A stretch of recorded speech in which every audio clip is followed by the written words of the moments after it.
अल्लाह के सिवा ऐसी चीजों की परस्तिश करते हैं जो न इनका कुछ बिगाड़ ही सकती हैं और न कुछ भलाई कर सकती हैं, और कहते हैं कि ये अल्लाह के पास हमारी सिफारिश करने वाले हैं। कह दो, क्या तुम अल्लाह को ऐसी चीज बताते हो जिसका वजूद उसे न आसमानों में मालूम होता है और न जमीन में? वो पाक है और उसकी शान उनके शिर्क करने से बहुत बुलंद है। क्या इन्होंने अल्लाह के सिवा और सिफारिशी बना लिए हैं?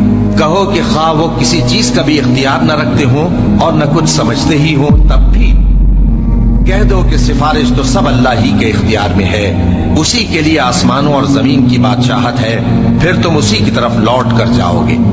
और जब एक अकेले अल्लाह का जिक्र किया जाता है तो जो लोग आखिरत पर ईमान नहीं रखते उनके दिल घुट जाते हैं, और जब अल्लाह के सिवा औरों का जिक्र किया जाता है तो फौरन खुश हो जाते हैं। कहो कि ऐ अल्लाह, ऐ आसमानों और जमीन के पैदा करने वाले, पोशीदा और जाहिर के जानने वाले, तू ही अपने बंदों में उन बातों का जिनमें वो इख्तिलाफ करते रहे हैं फैसला करेगा।